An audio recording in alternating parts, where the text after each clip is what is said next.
Olá, meu querido aluno, seja bem-vindo ao Preveste UEA. Eu sou o professor Rodrigo Marinho, sou do sexo masculino, tenho 37 anos, sou um homem pardo, cabelos castanhos escuros, tenho estatura alta e estou trajando calça jeans e camisa preta. Bom, pessoal, o ambiente da aula de hoje é um estúdio de televisão e eu usarei uma tela interativa para anotações. Hoje, pessoal, a gente vai falar sobre uma das estruturas mais importantes da célula, a membrana plasmática. Bom, meus queridos alunos, então, o nosso conteúdo de hoje ele vai falar um pouco sobre a membrana plasmática, uma estrutura extremamente pequena que só foi vista pela primeira vez pelo microscópio eletrônico. Em 1972, o Singer e Nicholson eles propuseram o modelo mosaico fluido, que vai explicar estruturalmente como é uma membrana plasmática. Ela é, por exemplo, uma estrutura em bicamada, feita de um lipídio especial chamado fosfolipídio. Ela é também uma estrutura onde proteínas estão inseridas e tem livre movimentação. E ela apresenta também alguns carboidratos na forma de glicocálice e moléculas de colesterol, que são essas moléculazinhas aqui, em amarelo. Para ficar melhor o entendimento de vocês, a gente vai desmembrar essa membrana e falar sobre os componentes dela isoladamente. Por exemplo, esse é o fosfolipídio. Vejam que a gente chama de fosfolipídio por causa do grupamento fosfato. A gente chama de fosfato por causa do fósforo e dessas cadeias de ácidos graxos que a gente encontra formando a cauda do fosfolipídio. Essa é a cabeça dele e essas são as caudas do fosfolipídio. São caudas de ácido graxo saturadas por terem ligações somente simples e insaturadas porque tem uma ligação dupla, exatamente nesse ponto. Toda molécula que tem uma estrutura polar e uma estrutura apolar ao mesmo tempo, digamos assim, ela é considerada como uma molécula chamada de anfipática. Às vezes a gente também chama de anfifílica, mas é mais comum esse termo anfipática. Beleza? Notem que por a cabeça do fosfolipídio ser polar, devido a essas cargas expostas, essa cabeça ela tem uma maior afinidade com a água, por isso que ela é hidrofílica. Essa região aqui, das caudas, ela já é hidrofóbica, ela tem aversão à água, digamos assim. Um outro tipo de componente super importante que vocês têm que se atentar numa membrana são as proteínas. Essas proteínas, em resumo, elas vão atuar no transporte de substâncias. Lembrem, uma célula precisa de substâncias do meio externo para poder sobreviver, digamos assim. E em muitos casos ela também vai precisar expulsar algo de dentro dela. Existem vários exemplos de proteínas, de reconhecimento, adesão, carregadora, receptora e etc. Mas, no geral, as proteínas de transporte são mais importantes. Transporte por quê? Porque as moléculas elas vão atravessar essa proteína em direção ao meio interno da célula ou em direção ao meio externo. Esse processo de atravessamento, digamos assim, é resumido como transportes através da membrana. Existe o transporte do tipo passivo, que não tem o uso de ATP, e o transporte do tipo ativo, que tem o uso de ATP. Professor, o que é ATP? Uma molécula que fornece energia para a célula, quando essa, por sua vez, degrada a glicose, um carboidrato que funciona como combustível celular. Não esqueçam que quem costuma participar desse processo é a mitocôndria. Bom, povo, quais são os transportes passivos que não usam ATP? A difusão simples, a difusão facilitada e a osmose. Qual é o transporte ativo? A famosa bomba de sódio e potássio. Está bombeando íons, sódio e potássio, no caso aí são íons. Vejam, ó, que esses transportes eles vão atender um processo de gradiente. Gradiente é concentração. Nas difusões, as moléculas atravessam a membrana sempre do meio mais concentrado para o menos concentrado. O meio mais concentrado a gente chama de hipertônico e o meio menos concentrado a gente chama de hipotônico. O mais concentrado hipertônico, o menos concentrado hipotônico. Simplesmente, ó, está acontecendo o transporte de substâncias do meio mais concentrado para o meio menos concentrado. Na difusão facilitada está acontecendo a mesma coisa, só que tem um detalhe. Na facilitada, quem está fazendo esse transporte são proteínas de membrana, que a gente costuma denominar de permease. Tranquilo? Olhem o transporte ativo. Aqui no transporte ativo está acontecendo bombeamento de íons.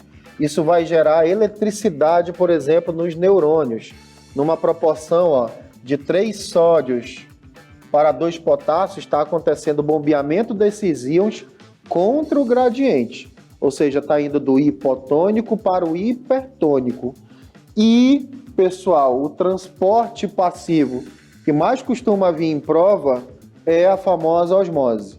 Por que ela é tão famosa? Porque aqui está acontecendo o transporte de água. A água é um solvente essencial à vida. É um solvente universal que tem uma série de importâncias para o nosso corpo. O que vai acontecer, pessoal? Na osmose, essa água ela vai se deslocar de acordo com o gradiente de concentração. Se eu coloco uma célula num meio de alta concentração, no meio hipertônico, o que vai acontecer com ela? Ela vai perder água. O macete aqui, ó, para vocês não esquecerem, é: colocou no meio hiper, ela perde água. Quando uma célula perde água, ela murcha, ela fica crenada, como no caso das hemácias. Na célula vegetal, ela fica plasmolizada, só uma palavra mais bonitinha porque é um outro reino, uma célula vegetal. Quando tu coloca uma célula no meio hipotônico, ela já ganha água e incha. As células animais, elas vão, dependendo da concentração, se diminuir muito, elas podem estourar, elas podem sofrer uma lise. A célula vegetal não vai sofrer isso porque ela tem parede celular, que é o que segura a pressão osmótica. Detalhe, há uma única célula que é importante vocês saberem, animal no caso, que não vai estourar por causa da absorção excessiva de água, que é a ameba. Não a ameba, mas os protozoários de água doce em si, ó. Essa galera tem o vacúolo contrátil, uma estrutura que vai conseguir pegar o excesso de água e expulsar esse excesso de água. Tranquilo? Detalhe também, pessoal, existem transportes vesiculares, transportes de quantidade. Aqui vocês estão vendo um transporte de eliminação, chamado de exocitose, na verdade a plasmocitose é o processo em si, e os transportes de captura de grandes moléculas, como a pinocitose e a fagocitose. Na pinocitose, moléculas líquidas, na fagocitose, moléculas sólidas. Em algumas partes do corpo, em algumas células, existem especializações de absorção. No intestino, por exemplo, as microvilosidades, que a gente usa para absorver melhor os nutrientes. Nos rins, nas superfícies, por exemplo, renais, existem as invaginações de base, que são essas projeções da membrana que vão, basicamente, melhorar a absorção de água. Tranquilo, pessoal? Com isso, dá claramente para a gente responder as nossas questões. Vejam aqui, por exemplo, ó, nessa primeira questão, a figura ilustrando os processos de entrada e saída de água. Na hemácia, no caso, ó, quando ela é colocada no meio isotônico, ela permanece igual, ou seja, com a mesma quantidade de água. No hipotônico, ela ganha muita água. No hipertônico, ela perde muita água.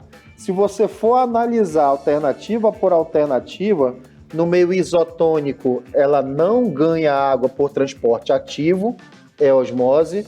No hipertônico, ela também não perde por transporte ativo, é osmose. Aqui, ó, ela também não está perdendo água por difusão facilitada. Basicamente, ela está perdendo água, na verdade, ela está ganhando água por osmose. Quando tu colocas ela no meio hipotônico, ela ganha água e incha, correndo o risco de espocar, de sofrer uma lise. Beleza? Alternativa D.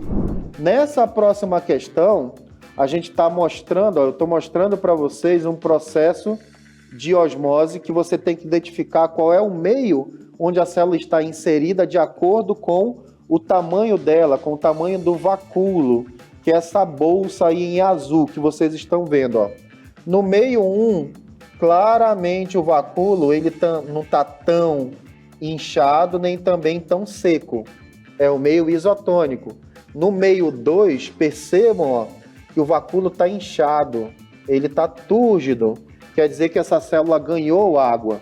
No meio 3, vejam que o vacúolo está muito pequenininho, ele está literalmente desidratado. Essa célula perdeu água para o meio. Então vejam que, basicamente, o meio aqui, no caso, é hipertônico. O meio 1 é isotônico, o meio 2 hipotônico e o meio 3 é hipertônico. Com base nisso, fica muito fácil a gente procurar a alternativa correta. É só você ir lendo direitinho, ó. Ele diz que o meio 3 é isotônico, o meio 3 é hiper, já não seria a letra A. Ele diz que o meio 2 é hipertônico, não é, é hipotônico. No meio 3, ó, isotônico, pois o volume do vacúolo está aumentado, ele não está aumentado, ele está menor, na verdade, está diminuído. O meio 1 hipotônico, não é hipotônico, é iso, automaticamente é a letra E. O meio 2 ele é hipotônico e o volume do vacúolo está aumentado. Beleza? Na questão número 3, as células possuem alguns mecanismos para realizar processos de trocas de substâncias com o meio, como a difusão simples e a facilitada. O fluxo de gases respiratórios ocorre por difusão simples, o de biomoléculas como os aminoácidos e monossacarídeos por difusão facilitada. E aí o que ele quer saber aqui? Basicamente, qual é a diferença de difusão simples para facilitada? Quais são as principais características desses processos? Claramente é a letra A, ó.